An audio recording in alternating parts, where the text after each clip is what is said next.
हम लोग शुरू करने जा रहे हैं अपना चैप्टर नंबर 7 रिटेल मैनेजमेंट का, विच इज़ स्टोर लेआउट। तो अगर हम स्टोर लेआउट की बात करें, store layout means the way in which the store is designed as well as merchandise is arranged within the store. तो दो चीज़ें हुई इसमें। स्टोर लेआउट से हमारा मतलब क्या है कि आपके स्टोर का डिज़ाइन कैसा है और उसमें डिफरेंट प्रोडक्ट्स को उस स्टोर में किस तरह से अरेंज किया गया है। इट मीन्स हमारे स्टोर के डिज़ाइन कैसे हैं और प्रोडक्ट्स की अरेंजमेंट किस तरह की है, उसके तरीके को हम लेआउट कह देंगे। The store layout provides a better look to the store और कस्टमर के माइंड्स में फर्स्ट इम्प्रेशन भी बनाता है। आपके जब आप किसी स्टोर में एंटर करते हैं तो you expect all the things to be very organised. तो जो स्टोर लेआउट है वो इस तरह से एक बेटर लुक प्रोवाइड करेगा स्टोर को और कस्टमर्स को अच्छा लगेगा उस स्टोर में विजिट करना। जो स्टोर लेआउट है ये कस्टमर्स को डायरेक्शंस बताता है, रास्ता बताता है कि कौन से डिपार्टमेंट्स किस तरफ हैं। जैसे आपने पिछले चैप्टर में भी हमने डिस्कशन किया था कि वी डिस्प्ले सम ग्राफिक्स लगा देते हैं हम, वहाँ पे कुछ गाइडलाइंस लगा दी जाती हैं कस्टमर को गाइड करने के लिए कि कौन सा डिपार्टमेंट किस तरफ है, कौन सा सेक्शन किस तरफ है। It is well displayed. तो एक तरह से स्टोर लेआउट कस्टमर्स को वे भी एक्सप्लेन कर रहा है कि कहाँ कहाँ कौन से डिपार्टमेंट्स और कौन सी रिटेल ऑफरिंग्स दी जा रही हैं। तो जब हम स्टोर लेआउट की बात करते हैं, अगर ये कस्टमर को इतना इम्प्रेसिव है कस्टमर के लिए और कस्टमर जब इसी से अट्रैक्ट होकर अगर स्टोर में विजिट कर रहा है, तो हमारा जो अल्टीमेट पर्पज़ है किसी भी बिजनेस का सक्सेसफुल होना, वो पर्पज़ हमारा पूरा होता है। इसका मतलब store layout is very very important. तो जब भी हम डिसीजन लें स्टोर लेआउट का, वो बहुत ध्यान से सोच समझ कर लिया जाना चाहिए, क्योंकि ये एक इरिवर्सिबल डिसीजन होगा।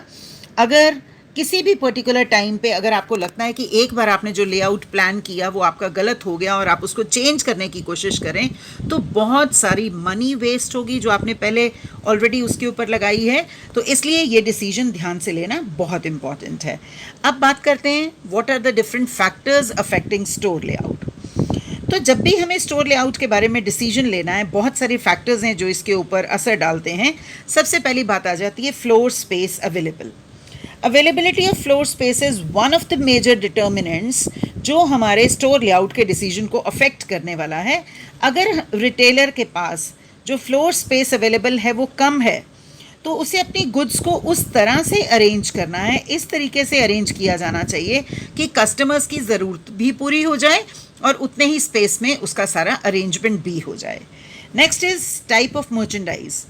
टाइप ऑफ मर्चेंडाइज भी अफेक्ट करेगी हमारे डिसीजन को कि लेआउट किस तरह का होना चाहिए। जैसे कुछ एक हमारी इस तरह की प्रोडक्ट्स हैं जिनमें साथ में आपको सेल्समैन की या किसी पर्सन की गाइडेंस की ज़रूरत है। अगर इस तरह का कोई मर्चेंडाइज है, तो उस केस में आपको इस तरह का लेआउट बनाना है कि साथ में कोई सेल्समैन की प्लेस बन सके, वो खड़ा हो सके और एक्सप्लेन कर सके। As in case of medicine shop, जब भी आप किसी मेडिकल शॉप में जाते हैं, कोई आपको मेडिसिन लेनी है ओवर द काउंटर अगर आपको लेनी है, तो आप थोड़ी बहुत सजेशन चाहते हैं, तो द पर्सन इज़ क्वालिफाइड। जो भी मेडिसिन का लाइसेंस जिन्हें मिलता है, they are the qualified persons. तो इट मीन्स आपको अगर थोड़ी बहुत गाइडेंस चाहिए आप उनसे ले सकते हैं। लेकिन कुछ इस तरह के प्रोडक्ट्स होंगे इसके अलावा जहाँ पे किसी तरह की कोई गाइडेंस की ज़रूरत नहीं है, you don't need any trend person, तो आप उनको डिफरेंट तरह से डिस्प्ले कर सकते हैं। इट मीन्स हमारा टाइप ऑफ मर्चेंडाइज भी इफ़ेक्ट करेगा कि हमारा लेआउट किस तरह का होना चाहिए। तो अगर आपको ट्रेन पर्सन साथ में चाहिए तो आपको और तरह का लेआउट बनाना है, लेकिन अगर आपको सेल्फ सर्विस देनी है कस्टमर को कि वो अपने आप से खुद से विजिट कर सकता है, तो इन सब फैक्टर्स को ध्यान में रखते हुए हम अपना लेआउट डिज़ाइन करेंगे। इसके अलावा लेवल ऑफ इन्वेंट्री भी अफेक्ट करती है हमारे स्टोर लेआउट को। नाउ वी हैव टू सी कि जिन प्रोडक्ट्स में हम डील करते हैं उन प्रोडक्ट्स का हमारा सप्लाई चेन कितना इफ़ेक्टिव है। अगर तो आपका सप्लाई चेन बहुत इफ़ेक्टिव है तो आपका ज़्यादा स्टोर में माल स्टैक करने की ज़रूरत नहीं है। अगर सप्लाई चेन एफिशिएंट नहीं है, मीन आपको माल समय पे मिलने के कोई चांसेस नहीं लगते, तो उस केस में आपको स्टोर्स ज़्यादा रखने पड़ेंगे, अपने पास स्टॉक ज़्यादा रखना पड़ेगा। ऐसे में आपको ज़्यादा स्टोर के स्पेस की ज़रूरत होगी। और बेस्ट क्या रहता है कि आप स्टोर अवेलेबिलिटी के अकॉर्डिंगली और ज़रूरत के अकॉर्डिंगली दोनों का एक बैलेंस मेंटेन करके रखें। अगर आपके पास बहुत लोअर लेवल्स ऑफ इन्वेंट्री होंगे और मान लीजिए सप्लाई चेन भी आपकी ठीक नहीं है, तो उसमें स्टॉक आउट की पोजीशन हो सकती है और आपको कस्टमर को ना करना पड़ सकता है। So the level of inventory will also determine the space that the retailer needs to arrange for storing such merchandise. इसके बाद आ जाते हैं आपके नंबर ऑफ कस्टमर्स। अब जो नंबर ऑफ कस्टमर्स हैं, आप रूटीन में कितने नंबर ऑफ कस्टमर्स एक्सपेक्ट करते हैं अपने रिटेल स्टोर पे, ये भी फ़र्क डालेगा कि आप किस तरह का लेआउट प्लान करते हैं। उन्हें जब रिटेलर अपना लेआउट प्लान करे तो इस हिसाब से करना चाहिए कि कितने कस्टमर्स को प्रॉपरली हैंडल किया जा सकता है। और अगर मान लीजिए आपके पास स्पेस कम है, कस्टमर ज़्यादा आ गए, तो शॉप लिफ्टिंग के चांसेस बढ़ जाएंगे, तो हमारे लिए सिक्योरिटी थ्रेट खड़ा हो जाएगा। It means number of customers, footfall कितनी है कस्टमर्स की डेली बेसिस के ऊपर, थोड़ा सा उसका अंदाज़ा लगाते हुए, उसका एस्टिमेट लगाते हुए लेआउट को प्लान किया जाना चाहिए। Then is mode of operations. Mode of operations almost वही पॉइंट आ गया टाइप ऑफ मर्चेंडाइज की तरह से कि आपका मोड ऑफ ऑपरेशन कैसे है, आप किस तरह से सेल करते हैं। क्या हर एक आइटम के पास कोई ना कोई सेल्समैन डिप्लॉयड है या आप सेल्फ सर्विस का तरीका अपना रहे हैं। तो दोनों चीज़ों को ध्यान में रखते हुए हमारे रिटेल स्टोर में किस तरह से काम होगा, उसके अकॉर्डिंगली ही हम अपना लेआउट प्लान करेंगे। देन नंबर ऑफ सेक्शंस और डिपार्टमेंट्स कितने हैं। नंबर ऑफ सेक्शंस और डिपार्टमेंट्स भी इस चीज़ पे इफेक्ट डालेंगे कि हमारा लेआउट किस तरह का होना चाहिए। अगर आपके नंबर ऑफ डिपार्टमेंट्स बहुत ज़्यादा हैं तो लेआउट हमें इस तरह का चाहिए जिसमें सारे डिपार्टमेंट्स और सारे सेक्शंस कवर अप हो जाएं। लेकिन अगर हम बहुत कम प्रोडक्ट्स में डील करते हैं, नंबर ऑफ डिपार्टमेंट्स बहुत कम हैं, तो अकॉर्डिंगली ही हम अपना लेआउट प्लान कर सकते हैं। हम अपने चैप्टर के अगले हिस्से में बहुत सारी डिफरेंट टाइप्स ऑफ लेआउट की बात करेंगे, तो there you will be able to understand कि कौन सा लेआउट किस तरह की प्रोडक्ट में फिट इन होता है। नेक्स्ट हमारा टॉपिक आ जाता है डिज़ाइनिंग द स्टोर लेआउट। अब हम अपने स्टोर लेआउट की डिज़ाइनिंग की बात करने लगे हैं कि जब हम फाइनली एक लेआउट चूज़ करेंगे, we have different alternatives available. बहुत सारी चीज़ें रिटेलर के माइंड में होंगी कि किस तरह से किया जाना चाहिए। तो चलिए हम डिस्कशन करते हैं कि हम अपना स्टोर लेआउट कैसे डिज़ाइनिंग इसकी करेंगे। तो इसमें हमें कुछ एक स्टेप्स लेने हैं। सबसे पहला स्टेप है प्रिपेयरिंग प्लानोग्राम्स। प्लानोग्राम मीन्स एक ऐसा डायग्राम जो ये शो करेगा कि हम किस तरह से अपने रिटेल प्रोडक्ट्स को अपने रिटेल शेल्फ्स के ऊपर प्लेस करेंगे and how they should be displayed in order to increase customer purchases. हमें ये प्लानोग्राम में ये एक डायग्राम बनाना है, इस तरह का एक लेआउट का हमें स्केच बनाना है कि हम किस तरह से अपने रैक्स रखना चाहते हैं, किस तरह से शेल्फ्स होंगी, उनके ऊपर मटेरियल किस तरह से रखा जाए कि कस्टमर उस तक ईजिली अप्रोच कर पाए। तो जो प्लानोग्रामिंग है वो इस तरह की स्किल है, ऐसी एक स्किल है जो मर्चेंडाइजिंग में और रिटेल स्पेस प्लानिंग में हमें मदद करती है। एक तरह से आप कह सकते हैं कि ये इन्वेंट्री की प्रेजेंटेशन का एक तरीका है। एक प्लानोग्राम प्रिपेयर कर लिया जाएगा बहुत सारे फैक्टर्स को ध्यान में रखते हुए, जैसे नेचर ऑफ प्रोडक्ट क्या है, इसकी एक्सपेक्टेड सेल्स कितनी है, स्पेस कितना रिक्वायर्ड है। तो इन सब बातों को ध्यान में रख के सबसे पहले एक प्लानोग्राम प्रिपेयर किया जाएगा। जब ये प्रिपेयर हो गया तो आप एक स्पेशलिस्ट्स की टीम डिप्लॉय करेंगे जो ये देखेंगे कि इनके अकॉर्डिंगली जो आपने प्लान किया है उसके अकॉर्डिंगली एक रफली स्टोर लेआउट प्रिपेयर किया जाए। जब जो आपकी टीम ये लेआउट प्लान कर रही है, इसमें सारे के सारे फैक्टर्स को कंसिडर किया जाएगा और साथ में बजट को भी ध्यान में आपने रखना है, how much finance is available. तो आपकी जो डिफरेंट एक्सपेंसेस हैं उनसे रिलेटेड कुछ बजट एलोकेट कर दिया जाएगा। जो सेकंड स्टेप हमारा इस प्रोसीजर में आ जाता है, that is to check the feasibility. The feasibility of layout design prepared is checked by consulting various specialists. अब आपने पहले एक रफ ड्राफ्ट बना लिया कि हमारी ये ज़रूरत है, इस तरह से होना चाहिए, एक टीम ने उसको फाइनलाइज कर दिया। अभी आप कंसल्ट करेंगे जो आपके कुछ स्पेशलिस्ट हैं, जैसे आर्किटेक्ट हैं, कॉन्ट्रैक्टर है, स्टोर प्लानर्स हैं, इंटीरियर डिज़ाइनर्स होते हैं।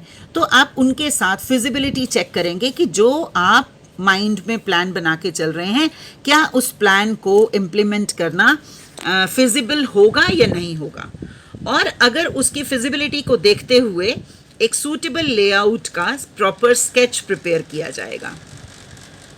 नेक्स्ट आ जाता है allocation of spaces.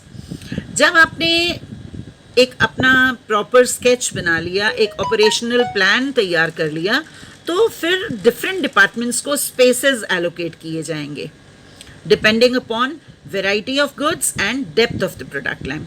Depth of product line हम ऑलरेडी अपने लेक्चर्स में डिस्कस कर चुके हैं कि एक प्रोडक्ट लाइन में आगे कितनी और प्रोडक्ट्स, कितनी रेंज अवेलेबल है, तो कितनी वेराइटी ऑफ गुड्स क्या है, डेप्थ ऑफ प्रोडक्ट लाइन क्या है, इनके अकॉर्डिंगली आपने स्पेस एलोकेट करना है। अगर कोई प्रोडक्ट लाइन बहुत वास्ट है जिसमें बहुत सारे ब्रांड्स, बहुत सारी चीज़ें अवेलेबल हैं, तो हमें उसे ज़्यादा स्पेस देना है, लेकिन अगर लिमिटेड वेराइटी ऑफ गुड्स हैं तो आप उसको कम स्पेस भी दे सकते हैं। इट मीन्स हमने स्पेसेस को भी एलोकेट कर दिया। Next is converting ideas into actions. जो हमने ऊपर सारे स्टेप्स का डिस्कशन किया, इसके बाद अब प्रैक्टिकली हमें अपने आइडियाज़ को एक्शंस में कन्वर्ट करना है, और अभी जो लेआउट डिसाइड होगा उसे with in the constraints of time and money. मान लीजिए आपने प्लान बना लिया लेकिन हमारे पास उतना पैसा अवेलेबल नहीं है, उतना समय अवेलेबल नहीं है। आपने जब से अपना प्लान किया रिटेल स्टोर की ओपनिंग का, तब तक टाइम की और मनी के कंस्ट्रेंट्स को देखते हुए फाइनल लेआउट प्रिपेयर कर लिया जाएगा और उसके ऊपर काम किया जाएगा। Then locating departments. The various departments are allocated spaces practically according to the layout. आप पहले सारा काम पेपर पे कर रहे थे, अब प्रैक्टिकली आपने साइट्स असाइन करनी होंगी, स्पेसेस असाइन करने होंगे कि कौन सा डिपार्टमेंट कहाँ पे काम करेगा।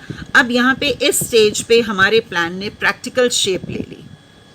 आपने फाइंड आउट कर लिया, आपने लोकेट कर दिया डिफरेंट डिपार्टमेंट्स को, डिफरेंट सेगमेंट्स अलॉट कर दिया आपने।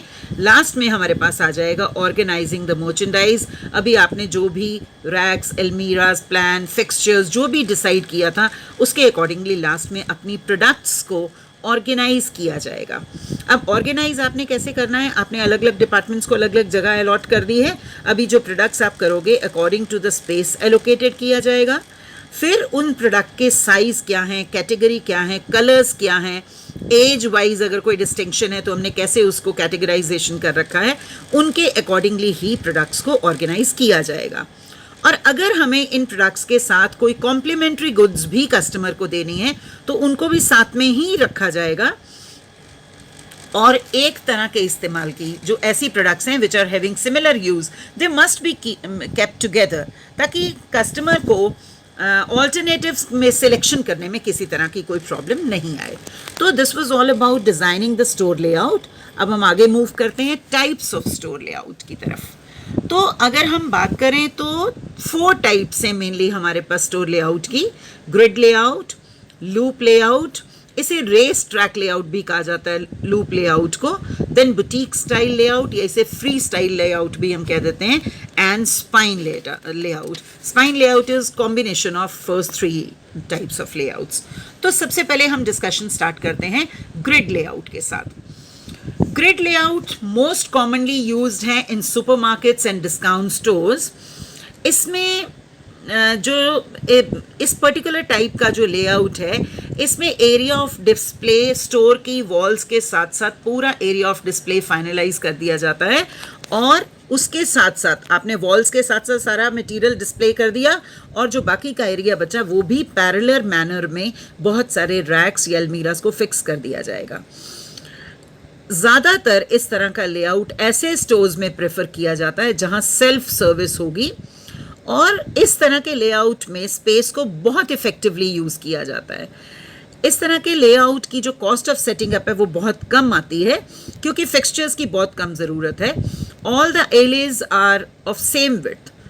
आइले हम बोलते हैं जो पैसेजेस हैं। आप जब किसी भी स्टोर में मूव करते हो तो बहुत सारे रैक्स पड़े हैं, उनके बीच में जो पैसेजेस की बात की जा रही है बिल्कुल सिमेट्री में लगाया जाएगा, सेम विड्थ होगी। आइले का मतलब समझने के लिए आप एग्जाम्पल के तौर पे समझ सकते हो, जैसे आप थिएटर में एंटर करते हैं तो सेंटर में एक तरफ पैसेज होगा, दोनों साइड पे सीट्स रहते हैं, तो you see there is a same width in all the lines. तो आइले को आप कंफ्यूज नहीं होइए, पैसेज समझ सकते हो आप। तो जितने भी पैसेजेस होंगे वो सेम विड्थ के होंगे, ताकि कस्टमर इजीली अपनी आइटम्स को लोकेट कर पाए। आप इस डायग्राम से समझ सकते हैं, हमने वॉल्स के साइड पे सारा प्रोडक्ट्स का डिस्प्ले लगा दिया, उसके साथ साथ बीच में बहुत सारी आइटम्स के लिए बहुत सारे रैक्स लगा दिए हैं। एंड यू कैन सी कि बड़ा पैरेलल मैनर में इनको लगाया है, सभी सेम डिस्टेंस के ऊपर, सेम विड्थ के ऊपर और पूरी सिमेट्री में प्रोडक्ट्स को लगाया गया है। अगर आप इसके कुछ एग्जाम्पल्स, साथ में एग्जाम्पल्स दिए हुए हैं, रिलायंस मार्केट में अगर आप एंटर करो तो इसी तरह का लेआउट रहता है, मेट्रो में, सीएनसी में, रिलायंस डिजिटल में या टाटा क्रोमा में आप एंटर करें तो आपको इस तरह का लेआउट मिलता है। अगर हम इस लेआउट के एडवांटेजेस या डिसएडवांटेजेस या इसके फीचर्स की और बात करें तो सबसे पहले अगर मेरिट्स की बात करें तो this is very cost effective. The space within the store is used very effectively in this form। आप ये देख पा रहे हो कि हमने पूरे ही स्पेस को ऑक्यूपाई कर रखा है, पूरा स्पेस वेल यूटिलाइज्ड है, तो कोई स्पेस की वेस्टेज नहीं हो रही। Requirement of fixtures is comparatively lower. The aisles used in this form are of same length के पैरेलल मैनर में सेम विड्थ पे हमने लगा दिए हैं। The customers can easily locate the things within the retail store. आप बहुत सारे स्टोर्स में जाएंगे, बहुत बार आप सेल्समैन की आपको ज़रूरत भी नहीं पड़ती, आप अपने आप से आइटम्स को लोकेट कर लेते हैं because they are displayed in such a manner. This layout promotes self service as the customer can easily locate the merchandise themselves. अब ये तो हुए इस मेथड के फ़ायदों की बात। अब बात करते हैं कि क्या कोई डीमेरिट्स भी हैं। तो सबसे पहले डीमेरिट में अगर आए तो ये बड़ा एक लेस एट्रैक्टिव लेआउट स्टाइल है। सारे के सारे स्पेस को यूज़ कर लिया जाता है, कोई एस्थेटिक्स को, डिज़ाइनिंग को, इंटीरियर को इतना ज़्यादा ध्यान नहीं दिया जाता। मेन कंसंट्रेशन इस बात पे रहेगा कि हर तरह का माल डिस्प्ले होना चाहिए कस्टमर्स के पास, तो अट्रैक्टिव कम रहेगा इस तरह का layout. The customers are not exposed to all the merchandise.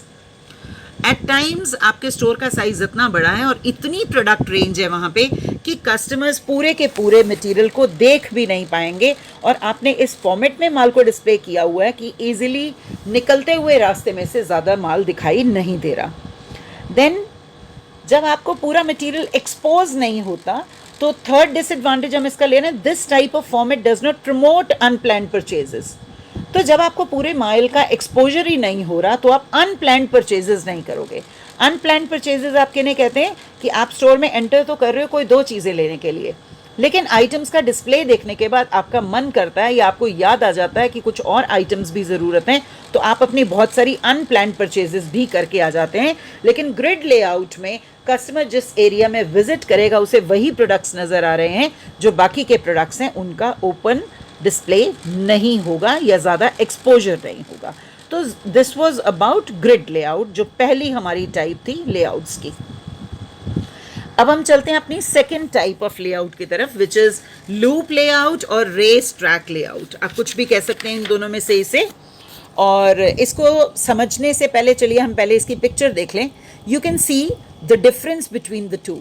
उसमें आपने पूरे स्टोर को अलग अलग तरह से रैक से कवर अप किया था, और यहाँ अगर आप देखें इस डायग्राम में तो एक प्रॉपर गाइडेड पैसेज है, वॉल्स के साथ साथ का पूरा एरिया यूज़ किया, फिर एक डेफिनेट डिफाइंड पैसेज दिया हमने, और सेंटर का स्पेस फिर से यूज़ कर लिया। तो जो डॉटेड लाइन है वो कस्टमर फ्लो के लिए दिखाई जा रही है कि ये सारा पैसेज है जहाँ से कस्टमर होके जाएगा। तो ये जो लूप लेआउट है, this is just like that of a race track. इसमें जो मेन पैसेज होगा that will be running through the store. आपने अभी डायग्राम देखा था कि पूरा का पूरा रास्ता है, जो डॉटेड लाइन है वो पूरा का पूरा पैसेज है जो पूरे स्टोर में से घूम के जाता है।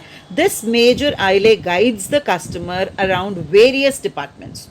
जैसे जैसे कस्टमर इस पैसेज पे मूव करता जाता है उसे सारे डिपार्टमेंट्स नज़र आते जाएंगे, एंड जब वेरियस डिपार्टमेंट्स हैं तो डिस्प्ले भी बहुत ओपन हो रहा है, तो जो आपके कस्टमर होंगे उनका वो प्रमोट करेगा, ये जो लेआउट है ये प्रमोट करेगा इम्पल्स परचेजेस को, अनप्लान्ड परचेजेस को। बहुत सारी चीज़ें आपको देखने से मन करेगा कि हमें इनको ले लेना चाहिए, तो अनप्लान्ड परचेजेस यहाँ होंगी। In this layout, idea is to control the path of what the customers see before they go to the checkout. Checkout कौन सा पॉइंट है जहाँ से आप बाहर निकलते हैं, वापस जाते हैं। तो इस लेआउट में जो मेनली है कि जब कस्टमर आपका मूव कर रहा है उस पैसेज से तो उसे बहुत सारी चीज़ें नज़र आ जाएं, तो आप कस्टमर को जाने से पहले कोशिश कर रहे हैं कि वो सब चीज़ों को देख ले और बहुत बार कस्टमर देखने भर से ही बहुत सारी नई चीज़ों को खरीद लेता है जिनके बारे में वो प्लान भी नहीं करके आया था। देन जो central area of the store है उसको भी आपने यूटिलाइज कर लिया, किसी तरह से आपने जो आपका प्रोडक्ट मिक्स है उसको डिस्प्ले करने के लिए कोई लेटेस्ट ट्रेंड्स आप वहाँ पे लगा सकते हैं, तो सेंट्रल एरिया को भी हमने यूज़ कर लिया। Then this layout works better than the grid for designing a good shopping experience, क्योंकि आप कस्टमर्स को गाइड भी कर रहे हो लेकिन साथ साथ आप अपनी प्रमोशनल स्कीम्स को या प्रमोशनल आइटम्स को हाईलाइट भी कर पा रहे हैं। ग्रिड में मेन था कि आप हाईलाइटिंग नहीं कर पा रहे थे, जस्ट आपने रैक्स के ऊपर माल को स्टैक किया हुआ था। तो ये जो लेआउट है ये हमारे ग्रिड लेआउट के कुछ डिसएडवांटेजेस को कवर अप कर देता है। ये हुई लूप लेआउट की picture, we have already discussed about this. आप देख रहे हैं सारे के सारे सेक्शंस बिल्कुल वॉल्स के साथ साथ बनाए गए हैं और बीच में पैसे दिया, सेंटर के स्पेस को फिर से हमने यूज़ कर लिया है। अगर आप बिग बाज़ार मूव कर जाएं या स्टार बाज़ार जाएं तो आपको इस तरह का लेआउट मिलता है। वहाँ पे ज़्यादातर हाइपर मार्केट्स में से यूज़ किया जाएगा। Customer has to take the fixed path और उसे ज़्यादा माल को ढूंढने में ज़्यादा टाइम नहीं वेस्ट करना पड़ता, क्योंकि मटेरियल इस तरह से डिस्प्लेड होगा आप नहीं भी देखना चाहेंगे तब भी आपको माल दिख रहा है। तो ये हुआ लूप लेआउट। अब इसके मेरिट्स एंड डीमेरिट्स की भी बात करते हैं। तो मेरिट्स में it encourages impulsive purchases. Impulsive purchases mean customer का मटेरियल देख के अपने आप मन कर रहा है और वो परचेजिंग कर लेता है। This is advantages to the retailer. Retailer को फ़ायदा होगा क्योंकि जो कस्टमर दो चीज़ें, दो आइटम्स बाय करने के लिए आया है वो शायद 8 या 9 आइटम्स लेके जाएगा। देन नई नई वेराइटीज़ एंड प्रोडक्ट्स जो आप लगाते हैं, आप कस्टमर्स को इनकरेज करते हैं to try out new products. तो बहुत ज़्यादा डीमेरिट्स नहीं है इस मेथड की, फिर भी कस्टमर को हम बहुत सारे एंगल से मटेरियल को दिखा रहे हैं। मोर कॉस्टली टू इम्प्लीमेंट, इसमें थोड़ी सी कॉस्ट ज़्यादा आ जाती है और फ्लोर स्पेस का वेस्टेज ज़्यादा होता है क्योंकि आपने एक कॉमन पैसेज बिल्कुल सेंटर में दिया है। तो जब आप एक सिंगल पैसेज देंगे सारे के सारे कस्टमर्स के लिए और पीक सीजन में कस्टमर्स का इनफ्लो जब बहुत ज़्यादा होगा तो आपको ब्रॉडर स्पेस देना पड़ेगा। तो हमारा जो फ्लोर स्पेस है कंपैरेटिवली ग्रिड सिस्टम के अकॉर्डिंगली इसमें फ्लोर स्पेस की वेस्टेज होगी। नेक्स्ट आ जाता है हमारा फ्री फॉर्म और बुटीक स्टाइल लेआउट। इसका भी पहले डायग्राम देख लेते हैं। आप देख रहे हो पहले दोनों मेथड्स में एक सिस्टम था, एक डिज़ाइन था, लेकिन यहाँ पे कोई डिज़ाइन नहीं है।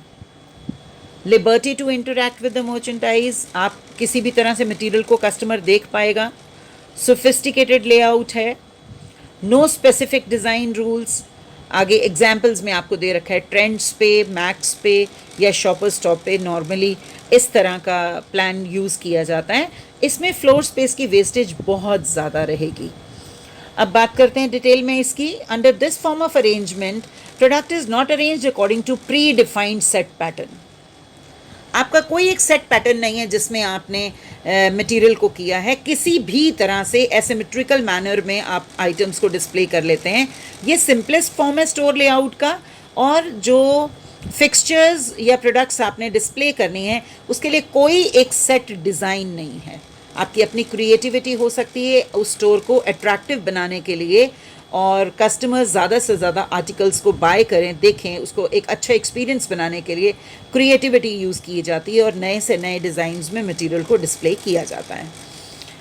ज़्यादातर इस तरह के लेआउट में हमें ज़्यादा एरिया रिक्वायर्ड होगा बिकॉज एवरीथिंग इज़ अनप्लैन्ड।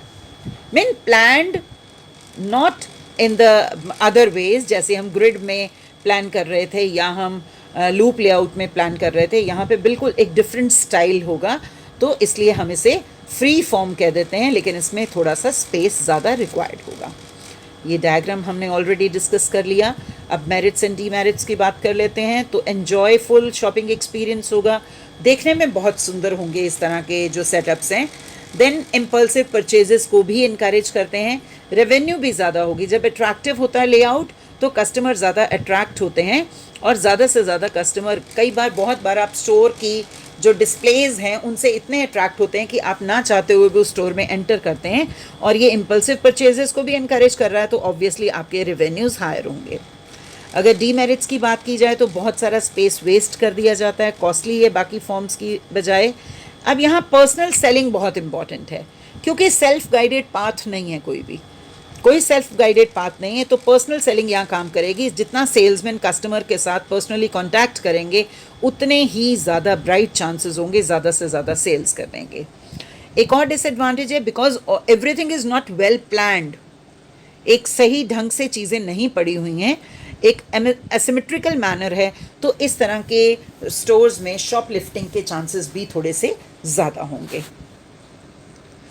तो चलिए आगे बढ़ते हैं अब अपनी लास्ट टाइप ऑफ लेआउट की तरफ, विच इज़ स्पाइन लेआउट। हम इसे मिक्स्ड लेआउट भी कह देते हैं, क्योंकि ये हमारी जो पहले हमने तीनों फॉर्म्स की हैं स्टोर लेआउट की, उनका मिक्सचर है। तो चलिए पहले इसका डायग्राम देख लीजिए। आप देख रहे हैं इसमें कोई एक सिमेट्री नहीं है, हमने सभी मेथड्स के सारे तरीके यूज़ कर लिए।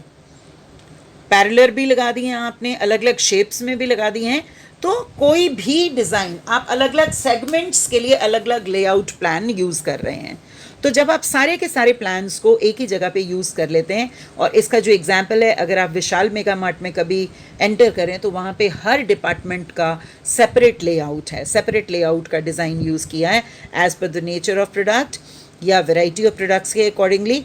तो अगर देखा जाए तो यहाँ पे ऑप्टिमम स्पेस यूटिलाइजेशन हो रहा है और ये अपीलिंग और अट्रैक्टिव भी लगेगा। तो जो आपका स्पाइन लेआउट है या मिक्स लेआउट जिसे हम कह रहे हैं, इसमें जो डिफरेंट आपके डिपार्टमेंट्स होंगे वो पूरे के पूरे फ्लोर स्पेस के ऊपर आपके फैले होंगे, अलग अलग डिपार्टमेंट्स, और हर साइड के ऊपर आपने प्रोडक्ट्स अवेलेबल होंगे। जो कस्टमर्स हैं हर डायरेक्शन में मूव करते हैं, और जितना भी आपका स्पेस है, चाहे वो वॉल्स के साथ साथ है, बिसाइड्स द वॉल है, because we are using all the layout plans, so all the space is properly utilized. सारे के सारे मेथड्स हमारे डिस्कस हुए, तो अब नेक्स्ट टॉपिक हमारे पास आ जाता है, what is importance of store layout. Store layout हमारे लिए क्यों इम्पॉर्टेंट है? जब हमने शुरू में बात की तो हमने कहा कि store layout should be planned very well, क्योंकि इस पर बहुत सारा पैसा लगेगा, तो ऐसा होना चाहिए कि हमें फ़ायदा हो सके। तो अब क्या इंपॉर्टेंस है स्टोर लेआउट की? सबसे पहली बात हम करें तो सबसे पहली बात है इंक्रीज्ड रेवेन्यूज़। अगर आपके स्टोर का लेआउट बहुत बढ़िया है तो ये हमारी ओवरऑल रेवेन्यू को बढ़ाएगा, क्योंकि अगर आपका लेआउट रिटेलर को एनकरेज कर रहा है इस तरह के ऑर्डरली मैनर में आइटम्स को रखने के, तो डिफरेंट ऑफर्स दी जाएंगी, वो भी आप प्रॉपरली डिस्प्ले कर रहे हैं। When you are using a defined organised layout plan, तो आपके ज़्यादा से ज़्यादा कस्टमर्स आपके स्टोर में एंटर करेंगे, सेल्स इंक्रीज होंगी और ऑब्वियसली रेवेन्यू भी बढ़ेगा। Then is directing customer traffic. जब आप कस्टमर को स्टोर में एंटर करने के टाइम ऑटोमेटिकली आपका जो लेआउट है वो खुद ही गाइड करेगा, लेआउट खुद से गाइड कर रहा है। जो भी आइटम सामने नज़र आ रही हैं, जो इसकी रिक्वायरमेंट है, उसके अकॉर्डिंगली कस्टमर को सेल्फ गाइडेंस मिलती जाएगी कि उसे कहाँ कहाँ मूव करना है। और बहुत सारे लेआउट्स ऐसे हैं जहाँ पे हम अंदर साइनेज भी यूज़ करते हैं, डायरेक्शंस भी बताते हैं कस्टमर्स को, तो कस्टमर ट्रैफिक मैनेज हो जाएगा। एक जो आपने फर्स्ट ग्रिड लेआउट किया उसमें आपने देखा कि कस्टमर बहुत सारे एरियाज़ में मूव कर सकते हैं, अलग अलग कस्टमर्स अलग अलग एरियाज़ में मूव कर रहे थे। फिर उसके बाद आपने लूप लेआउट देखा तो वहाँ एक कॉमन पैसेज आपने दिया हुआ था, but in every manner you are directing customer traffic. जितने भी कस्टमर्स टोटल आ रहे हैं उनको लेआउट वाइज अपने आप से गाइडेंस मिल रही है कि how they have to move in to the store and they have to purchase things. Then is preventing unethical practices. अब अनएथिकल प्रैक्टिसेस क्या हैं? शॉपलिफ्टिंग है सबसे बड़ी बात, या एम्प्लॉय थेफ्ट है। तो हमारा जो स्टोर लेआउट है, अगर if it is well planned तो शॉपलिफ्टिंग नहीं हो पाएगी। When you enter a store, और मान लीजिए आप डिफरेंट गारमेंट्स चूज़ करने जा रहे हैं अपने लिए, कपड़े आप ख़रीदने के लिए देख रहे हैं, तो आप बहुत सारे पीसेस को ओपन करते जाते हैं, उनको देखते जाते हैं, वहीं छोड़ते हैं। तो एट टाइम्स यू सी कि सेल्समैन साथ के साथ उन्हीं चीज़ों को दोबारा से उन कपड़ों को अरेंज करके वहीं पे डिस्प्ले में दोबारा वेल ऑर्गेनाइज्ड मैनर में रख देते हैं, क्योंकि ऐसा करने से अनएथिकल प्रैक्टिसेस नहीं हो पाएंगी। अगर मान लीजिए सारा सामान बिखरा हुआ है, उसमें से कितने पीसेस थे, कितने चले गए, हो सकता है सेल्समैन को भी at the and in the evening he पता लगे। लेकिन अगर आइटम्स वेल ऑर्गेनाइज्ड हैं, कस्टमर ने 2 चीज़ें बीच में से खोली, उन दोनों को दोबारा से ऑर्गेनाइज करके वहाँ रखा गया, तो जो भी उस काउंटर पे सेल्स पर्सन है उसे आइडिया रहेगा कि यहाँ पे कितने कलर्स की कितनी चीज़ें रखी थी। तो जो हमारी अनएथिकल प्रैक्टिसेस हैं वो थोड़ी सी अवॉइड हो जाएंगी, इससे प्रिवेंट हो जाएंगी। Then ease in decision making. अब रिटेल स्टोर्स में डिसीजन किसे लेने हैं? रिटेलर को तो डिसीजन लेना था कि लेआउट कैसा प्लान करना है, मटेरियल को कैसे डिस्प्ले करना है। अगला डिसीजन लेना है कस्टमर्स ने, तो कस्टमर्स को भी मदद मिल रही है लेआउट से, because they can very well decide what to buy and what not to buy. बहुत इजीली वो डिसाइड कर पाएंगे। अगर हमने मर्चेंडाइज को प्रॉपर मैनर में डिस्प्ले किया है तो कस्टमर को डिसीजंस लेने में मदद मिलेगी। अगर एक प्रॉपर लेआउट नहीं है और मर्चेंडाइज आपने प्रॉपरली, प्रोडक्ट्स को प्रॉपरली अरेंज नहीं किया है, तो कस्टमर के माइंड में भी बहुत ज़्यादा कन्फ्यूजन रहेगा, उसका माइंड डाइवर्ट करता जाएगा कि वो कौन सी टाइप ले। But if it is organise then you will enter your preferred section. जैसे मान लीजिए आपको किड्स के लिए कोई शॉपिंग करनी है तो आप किड्स सेक्शन में ही एंटर करेंगे। अगर फीमेल सेक्शन में आप एंटर करते हैं इसका मतलब आप वही उस तरह की ही आइटम्स बाय करना चाहते हैं, तो कस्टमर को गाइडेंस मिल जाएगी और उसे डिसीजन लेने में मदद मिलेगी। Then is encouraging impulse sales. ये जो हम सारी की सारी प्लानिंग कर रहे हैं, we want customers to be impulsive. Retailer चाहेगा हमेशा कि कस्टमर अनप्लान्ड इम्पल्सिव परचेजेस करें क्योंकि उसमें उसका फ़ायदा है। तो अगर हम लेआउट इस तरह का प्लान करते हैं जिसमें आइटम्स का डिस्प्ले प्रॉपर्ली है, आपकी प्रमोशनल स्कीम्स प्रॉपर्ली नज़र आ रही हैं, सेल पे कौन सी चीज़ें हैं वो प्रॉपर्ली नज़र आ रही हैं, तो इम्पल्सिव सेल्स एनकरेज होंगी, जिससे हमारा रेवेन्यू भी बढ़ेगा और सेल्स भी बढ़ेंगी। Then is balance between storage and display space. जो एक प्रॉपर स्टोर लेआउट है उसमें दोनों ही चीज़ें बहुत इंपॉर्टेंट हैं। डिस्प्ले भी बहुत इंपॉर्टेंट है, उसके साथ साथ स्टोरेज भी बहुत इंपॉर्टेंट है।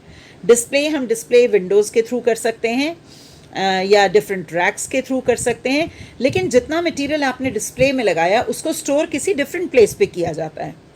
तो we have to strike a balance between storage and display place या स्पेस। तो आपने बांटना है स्टोर को। अगर आपकी सप्लाई लाइन बहुत अच्छी है तो आप स्टोरेज में थोड़ा कम माल रख सकते हैं, डिस्प्ले में लगाया जा सकता है, स्टोरेज को कम जगह दी जा सकती है। लेकिन अगर हमारी सप्लाई चेन बहुत एफिशिएंट नहीं है तो तरीके से आप अपने स्टोरेज के और डिस्प्ले के स्पेस को उसमें एक बैलेंस इस्टेब्लिश कर लेंगे, उतना ही एरिया एलोकेट कर दिया जाएगा। Then is decreasing cost. Cost decrease कब होगी? जब हमारे कॉस्ट के रिलेशन में ओवरऑल प्रॉफिट्स बढ़ने लग जाते हैं और कॉस्ट कवर अप होने शुरू हो जाती है, तो अपने आप